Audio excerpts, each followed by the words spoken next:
Oke deh, jadi video kali ini tuh simple aja ya. Nah, gue tuh pengen ngejelasin kayak apa sih penerimaan mahasiswa baru buat teman-teman yang pengen masuk UI gitu ya, pengen lanjut kuliah S1 maupun vokasi ataupun D3 gitu ya. Nah, ini merupakan PDF yang resmi memang dari UI ya. Kita mulai nih dari yang pertama. Kan kalau kemarin udah dibuka ya bagi teman-teman yang bisa ikut jalur non-tes atau SNMPTN gitu ya. Jadi buat yang S1 reguler, kalau kalian pengen MPPKB atau internasional bukan di SNMPTN ya. Lalu kalau UTBK dan SBMPTN itu udah jelas kalian harus tes gitu ya, baik yang Saintek maupun yang Soshum. Dan jangan lupakan ada yang TPS juga tuh, bahasa gitu ya, pengetahuan kuantitatif.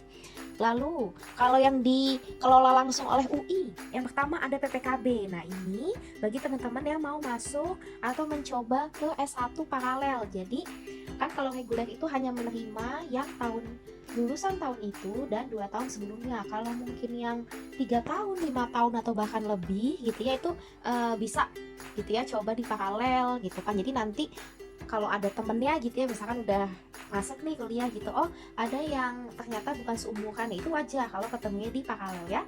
Lalu kalau vokasi ini untuk D3 maupun D4 atau sarjana terapan ya. Talent scouting ini untuk kelas internasional, baik itu single maupun double degree. Nanti teman-teman lihat ya di jurusan itu apakah membuka keduanya atau hanya double degree aja, dan kira-kira universitas mitranya apa, atau nanti lebih spesifiknya ke apa sih kalau udah di tingkat udah agak tua gitu ya, semester 4 kali 5, 6 dan seterusnya ya. Lalu yang ketiga ada SIMAKU ini yang reguler, yang paralel, vokasi maupun D3, D4. Kamu bisa pilih 2, maksimal tuh di 6 gitu ya. Kalau nggak ada kenaikan harga, tapi kita mesti cek juga ya. Kalau tahun lalu tuh 400.000 untuk 2 pilihan gitu ya. Terus nanti setiap nambah 1, kan tadi maksimal 6 tuh, berarti bisa nambah 4 lagi ya. Itu setiap nambahnya di plus 60.000 gitu ya. Tapi nanti kita cek sama-sama lagi nih di sosmednya UI gitu ya, apakah ada kenaikan. Nah, lanjut ke seleksi nasionalnya. Tadi ya memang dibuat oleh LTMPT nih gitu ya, lembaga yang aktif banget tuh kan di sosmed. Kalian jangan sampai ketinggalan beritanya gitu ya. Dan ingat, kalau LTMPT atau tadi yang SNM, SBM, pokoknya itu cuma untuk yang reguler ya. Nah, reguler ini kan jelas dia terbuka untuk semua jurusan. Nanti kalau kuliah lebih banyak beasiswa ditawarkan. Kalaupun nggak dapat beasiswa, biaya kuliahnya itu lebih murah. Makanya udah pasti persaingannya itu lebih ketat ya dibandingkan yang paralel maupun yang kelas internasional. Nah, di sini kalau di UI ini kan dia selain badan hukum. Nah, kalau UI itu udah yang PTN BH ya. Jadi di sini itu minimal 20% di SNMPTN, minimum 30% di SBM, dan maksimal di 50% seleksi mandiri gitu ya. Kalau UI kan tadi namanya SIMAK UI. Nah, kalau di SIMAK itu mempertimbangkan hasil UTBK, tapi bukan berarti cuma dari UTBK aja ya, kan juga kalian mesti perform, nilainya mesti bagus juga gitu ya ketika ujian SIMAK-nya. Nah, ini kan SNMPTN gitu ya, sekarang kan udah bulan Maret nih, nanti di pertengahan menuju akhir tanggal 22 bisa cek gitu ya, apakah kalian bisa duluan gitu keterima menjadi mahasiswa UI tanpa harus tes. Nah, ini kan data keketatannya gitu ya, mau di SNM, mau di SBM, mau di SIMAK KKI ataupun SIMAK UI, ketika angkanya itu mendekati 0, yaitu tandanya dia semakin ketat gitu ya, semakin banyak yang mau. Jadi kayak satu bangku bisa kali ya diperebutkan sampai 20 orangan lebih gitu. Tapi kalau angkanya itu besar, berarti ini kayaknya kurang menarik perhatian gitu ya, yang mendaftar tidak terlalu banyak. Nah, kalau waktu SNM di tahun 2020 tuh ya, paling ketat itu ada di HI, Komunikasi, Bahasa dan Kebudayaan Korea, di FIB, Sasing. Lalu kalau di rumpun IPA-nya jelas ya ada kedokteran gitu. Jurusan di UI kan banyak nih ya, tuh bisa dicek. Fakultasnya pun banyak ya, ilmu administrasi, ada teknik, jadi bisa teman-teman lihat gitu. Nah, kalau yang memang kurang tadi menarik perhatian tuh ada di arkeologi, filsafat, geografi, fisika gitu ya, sastra Rusia, dan yang terakhir adalah sastra Jawa. Nah, ini nih yang penting nih, UTBK sama SBM gitu ya. Ini udah awal bulan loh, kalian tuh mesti ingat kan ada 2 gelombang gitu ya, antara nih kalian bakal kenanya di April gitu ya, atau di April akhir yang nanti di eh, Mei juga kena gitu. Nah ini kan ada 2 gelombang ya. Kalau di gelombang pertama dia berlangsung selama 7 hari dari Senin sampai Minggu, tapi seharinya cuma ada 2 gelombang. Kalau yang gelombang 2 itu juga sama sih ya, pagi dan yang gitu. Nah ini ketentuannya nih, kamu yang lulusan 2020, 2019 bisa gitu ya. Terus pastikan yang punya itu dong, kayak mana nih ijazahnya gitu ya, baik itu SMA, SMK juga nggak apa-apa gitu ya. Tidak ada rasis atau blacklist, misalkan mentang-mentang nih, oh kalau bukan negeri atau apa nggak terima, enggak sih gitu ya.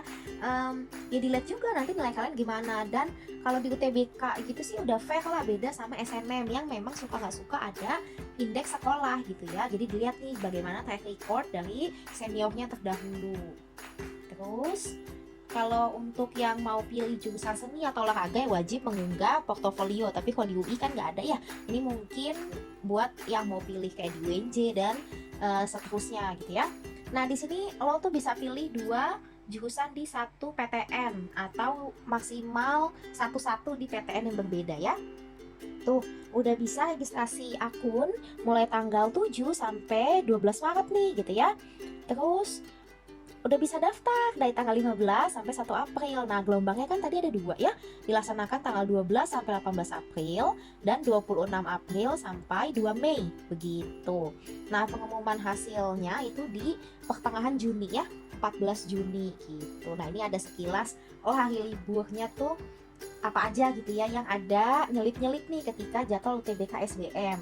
Nah kalau saran gue, kalau kalian nih emang udah nggak ikut SNM atau nanti kalau hasil SNM-nya itu tidak baik gitu ya, belum lolos, langsung pastikan ya ikut UTBK dan daftar ujian mandiri. Kalau di UI kan SIMAK atau SIMAK KKI atau UGM kayak IUP atau apa gitu ya, karena emang pengumumannya itu mepet-mepet banget gitu. Nah ini data keketatannya gitu ya. Wah tahun 2019 tinggi banget tuh, dia kayak ya 7,6an. Nah data keketatannya, nah jangan salah, kalau 7 berarti artinya ya walaupun angkanya tinggi, dia berarti ya kita nggak tahu ya, mungkin di tahun 2019 ini yang pilih UI itu nggak terlalu banyak kali ya, jadi nggak terlalu ketat. Nah yang paling ketat ini justru di angka yang kecil ya, di 2015 gitu, karena sampai mendekati 0. Kalau di SBM tuh jurusan yang paling hits ada Ilkom, ada HI gitu ya, lagi-lagi tetap ada bahasa dan kebudayaan Korea gitu ya. Lalu kriminologi ini kan unik ya, jarang. Sasing, lalu divisi pun disusul sama kesos tuh ya di urutan ke-6. Lalu dari rumpun saintek ada kedokteran, manajemen gitu ya, psikologi, fiskal. Nah teman-teman bisa pilih jurusan yang sesuai passion. Kalau emang suka ya dipilih gitu ya, jangan sampai cuma ngandelin mentang-mentang gue inilah apa, yang penting kuliah aja atau asal masuk. Tapi kalau entah suka, kalau emang dari awalnya aja udah nggak suka gitu, misalkan aja nih dia tipikal orang yang nggak suka ngitung, ya saran gue jangan pilih FEB atau VIA gitu ya, udah jelas-jelas dari namanya aja angka gitu kan. Ya walaupun kalau kuliah di FISIP ada sih yang ada angka-angka dikit kayak pengantar kuantitatif atau statsos, tapi kan itu cuma kayak 1, 2, 3 matkul doang ya. Lah kalau yang FEB ya bisa dibilang dari awal kuliah sampai kelar ya isinya angka melulu gitu. Jadi kalau udah dasarnya nggak suka ya lebih baik jangan dipilih gitu kan, daripada tahun depan harus ikut lagi kan, ya kayak sayang aja gitu ya, capek-capekin diri. Nah terus ada apa lagi tuh ya, banyak kan ya, ada tadi fiskal kan, pajak, arsitek, farmasi, sastra Jepang gitu ya, bisnis Islam, niaga, lalu ada ilpol, akun gitu ya. Nah terkadang tuh kita mungkin kaget tadi, wah akuntansi kan jurusan yang familiar gitu ya, tapi ternyata dia ada di jurusan urutan ke-17 gitu ya. Wah cukup ini ya, kayaknya kurang banyak peminatnya jika dibandingkan misal nih dengan bisnis Islam gitu ya, atau dengan kriminologi gitu kan.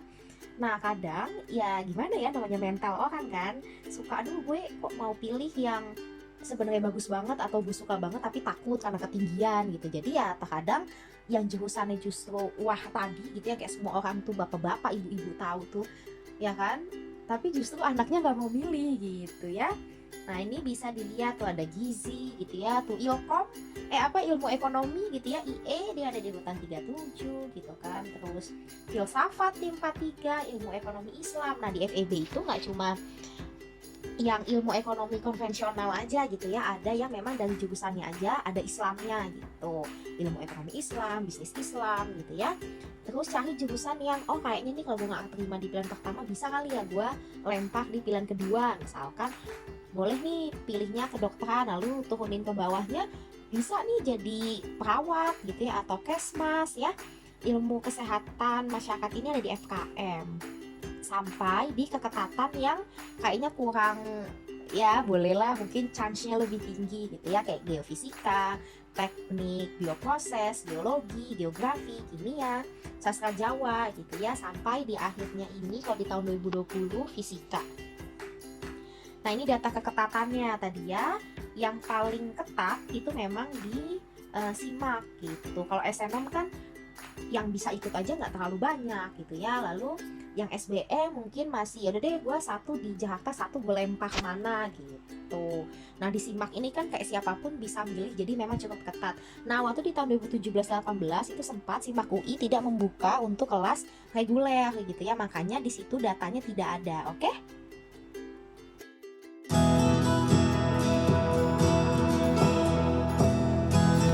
Kita ke data keketatan di SIMAK UI ya, seleksi masuk Universitas Indonesia. Soalnya dalam bahasa Indonesia ada yang kemampuan dasar seperti matematika, bahasa Indonesia, bahasa Inggris, dan soshum atau saintek. Nah di urutan pertama nih yang paling hits gitu ya, kayak semua orang tuh pengen banget nih, ada Ilkom, HI, Fiskal, Gizi, Sasing, pendidikan dokter, psikologi, farmasi, manajemen, kriminologi, kesos. Lalu Korea nih agak turun nih, dia di peringkat 12, tadi kan selalu di top 5 ya. Lalu teknik industri, dokter gigi, ADM negara gitu ya, Kesling, arsitek, politik, ada niaga juga. Niaga tuh artinya bisnis ya, kalau negara kan tadi berarti lebih ke ya kebijakan-kebijakan negara ya. Lalu akuntansi, terus K3 ya, ini salah satu jurusan di FKM, terus teknik, biomedis, arsitek interior gitu ya. Kalau kalian suka lihat di Instagram gitu kan, lucu banget nih desain yang kayak gini, yang stylenya tuh Skandinavian kah, style mana, wah bisa kali tuh ya melanjutkan ke arsitek interior, apalagi kalau bisa gambar.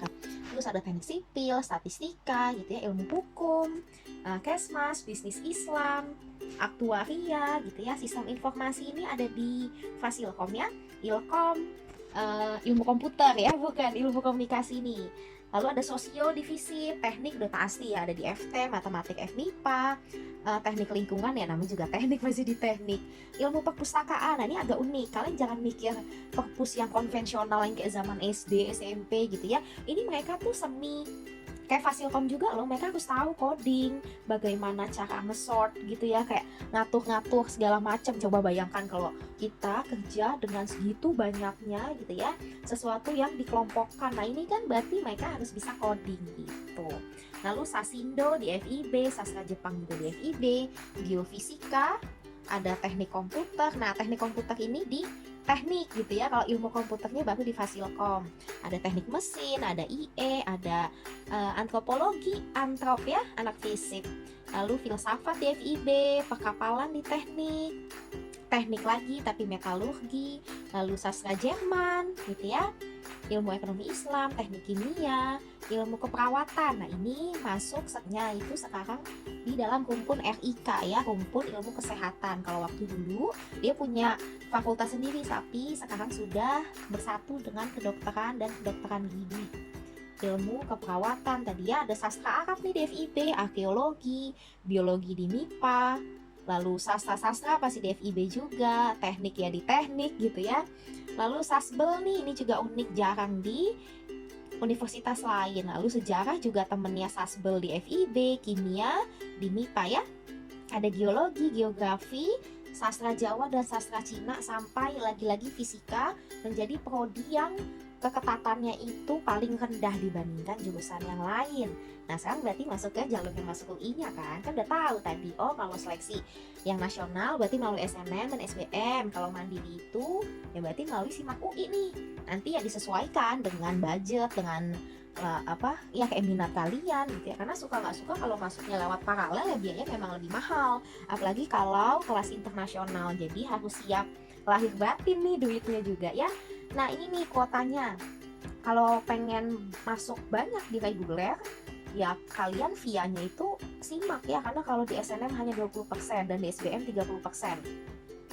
Lalu kalau paralel sama ya, baik itu PPKB maupun SIMAK 50%. Dan untuk KKI di SIMAK-nya 60%. Wah, ini lebih besar ya. Di PPKB-nya atau talent scouting-nya di 40%. Nah, kalau vokasi lebih banyak di talent scouting-nya nih. PPKB deh, kalau TS tadi KKI lupa nih. Jadi belibet. Kalau vokasi paling besarnya di PPKB ya 70% dan 30%-nya melalui SIMAK atau ujian mandiri. Nah, ini jadwal yang nggak boleh sampai kelewatan gitu. Apalagi kalau mepet gitu kan, ya gue kira tutupnya besok lah, taunya hari ini, kan sayang banget belum daftar. Nah, ini jadwalnya ya. Jadi kalau yang udah ikut PPKB ya maksimal tanggal 6 gitu ya, jangan kelamaan nih buat daftar, selesaikan motletnya gitu ya, motivation statement, sama juga tuh buat temen yang ikut TS. Kalau SIMAK UI ya pendaftarannya nanti, dia aja ditutup tanggal 9 Juni. Masih ingat nggak tadi pengumuman SBM di tanggal 14 Juni? Berarti mau nggak mau kalian harus daftar SIMAK. Dan mau nggak mau juga daftar SIMAK KKI gitu ya, misalkan mau ikut internasional gitu ya, kalau tahu-tahu nggak tembus di SBM kan tenang tuh, udah daftar gitu ya. Nah, mereka semua ini yang ujian mandiri pengumumannya ada di, ya tergantung ya, kalau kayak PPKB gitu kan bisa awal-awal gitu, sebelum April aja udah ada. Tapi kalau yang seperti SIMAK UI atau SIMAK KKI ya dia lama gitu ya, 30 Juni ya. Semoga nanti tidak ada keterlambatan ya, kan karena takut juga nih kita lihat COVID gimana ya, misalkan SNM atau SBM mundur ya otomatis teman-teman yang lain juga ikutan mundur, seperti tahun 2020 itu sampai ada ujian SIMAK di bulan Agustus. Nah, bagaimana nih cara memilih program studinya ya? Nah, ini tuh banyak banget kan, bisa browsing gitu ya. Baik itu apaan sih, kayak pengertiannya aja nih, jurusan belajar apaan gitu ya. Terus kira-kira nanti karir kedepannya seperti apa gitu kan. Lalu melahirkan sosok sarjana yang seperti apa gitu ya. Nah, kalau yang internasional mungkin tadi universitas mitranya itu di mana, di Australia atau di mana gitu ya. Nah, ini ada beberapa program studi tambahan yang bisa jadi pilihan teman-teman. Di paralel itu ada teknik pekapalan, ada aksi interior, karena dulunya cuma buka di reguler, sekarang buka di paralel juga, dan teknik komputer. Nah, D4 nih yang asik gitu ya, kayaknya dari nama jurusannya aja tuh udah sangat kekinian gitu ya, seperti menjawab era masa kini gitu. Yang pertama nih, kan ada fisioterapi, terapi okupasi ya, manajemen rekod dan arsip, itu kan penting banget tuh. Kayak data makin banyak nih, gimana caranya gitu ya. Terus bisnis kreatif, wah nih yang punya banyak ide-ide cemerlang gitu ya, terus gak mau kerja sama orang, malah ingin membantu menciptakan lapangan kerja, mungkin bisa nih memilih D4, bisnis kreatif ya. Lalu produksi media dan manajemen bisnis pariwisata. Gue sih yakin abis COVID gitu ya, terus ya keadaan sudah membaik gitu ya, pemasukan, pendapatan, gaji para penduduk itu udah nggak ada masalah sih, pasti kan apa, yuk udah nggak tahan kan, pengen jalan-jalan, dan bisnis pariwisata bisa hits kembali. Nah, untuk memilih yang PPKB sama TS nih, kalau yang masih belum daftar dan galau, ingat kalian cuma boleh pilih satu gitu ya, apalagi TS kan jurusan yang membuka internasional tuh dikit banget, kayak di FISIP aja jurusannya banyak tapi cuma membuka satu aja di ilmu komunikasi gitu. Nah, di sini ya cuma boleh pilih satu, mau kalian saintek, mau kalian sosum, mau kalian IPA, IPS, pokoknya cuma satu, oke? Dan yang bisa ikut tadi SIMAK KKI atau TS, kalau TS kan jelas berarti yang lulusan tahun 2021 kan, yang masih kayak sekarang statusnya tuh ya kalian masih sekolah gitu kan. Tapi kalau SIMAK KKI bisa 5 tahun ke belakang, berarti maksimal yang lulus tahun 2017. Nah, ini cara memilihnya, tadi ya kan gue bilang maksimal 6. Nah, kalau gitu ya kalian bisa mengkombinasikan nih antara reguler, paralel, dan vokasi. Tapi nggak bisa kayak semuanya cuma reguler semua kayak gitu ya, nggak bisa. Jadi ini misalkan kalian mau pilih 6 gitu ya, berarti 3 reguler, 3 paralel, atau 3 reguler, mungkin 2 paralel dan 1 vokasi gitu. Nah, ini materi seleksinya. Kalau di SIMAK KKI dibilangnya itu bukan saintek tapi natural sciences dan social sciences untuk soshum. Nah, karena soalnya udah dalam bahasa Inggris, jadi nggak perlu ada soal bahasa Indonesia maupun bahasa Inggris yang teks panjang seperti reading comprehension tuh nggak ada ya. Jadi cuma ada basic math, ekonomi, sejarah, geografi, sosio, sama halnya dengan teman-teman di saintek gitu ya. Atau tadi natural sciences ini ada ya matematika, biologi, fisika, dan kimia dalam bahasa Inggris. Nah, untuk materi non-SIMAK, KKI berarti materi apa? Ya SIMAK reguler, paralel, vokasi kan sama. Nah, yang tadi gue bilang, dia ada KD atau kemampuan dasar matematika, bahasa Indonesia, bahasa Inggris yang harus dikerjakan oleh teman-teman sosum maupun saintek gitu ya. Nah, kalau di saintek ya berarti entah ketemunya mat IPA, biologi, fisika, kimia, dan anak sosial yang ketemunya eko, sejarah, geo, dan sosio gitu. Nah, terus kalau soal SIMAK itu tuh dia ada yang sebab akibat dan 1, 2, 3, 4. Jadi nggak cuma A, B, C, D, E aja ya. Nanti banyak latihan. Nah, untuk informasi biaya pendidikan ini penting banget gitu ya. Nih kalian cek di ui.ac.id/pengantar pendaftaran/biaya pendidikan gitu ya. Terus daya tampung itu juga ada gitu ya. Jadi enak banget lah sekarang semua data tuh udah dibuka. Kalian nggak perlu nanya atau takut atau gimana gitu ya. Kayak udah kelihatan nih, oh daya tampungnya segini. Kayak dengan kemampuan otak kalian, tingkat kepedean kalian, dan tingkat kemampuan finansial keluarga, bisa nggak nih lolos gitu ya. Dan kalaupun lolos bisa survive nggak gitu, karena ya amit-amit kan udah lolos nggak kuat lagi biayanya kan sayang gitu. Nah, buat teman-teman jangan malu ya untuk bertanya di Pusat Informasi UI, di Twitter di simak_UI, di Facebook simak.ui, maupun cek di websitenya gitu ya, penerimaan.ui.ac.id, simak.ui.ac.id, maupun LTMPT gitu ya. Kalau kalian suka dengan video ini dan memberikan banyak, wah aku jadi tahu, wah gue baru tahu nih kak gitu ya. Kalau kalian dapatkan ya insight-insight yang menarik nih, bagaimana tadi caranya masuk UI, lalu jurusan apa aja gitu yang ada, boleh di like dan subscribe video ini supaya bisa terus berkembang. Dan besok-besok ada uploadan terbaru deh di channel Sabrina. Bye bye.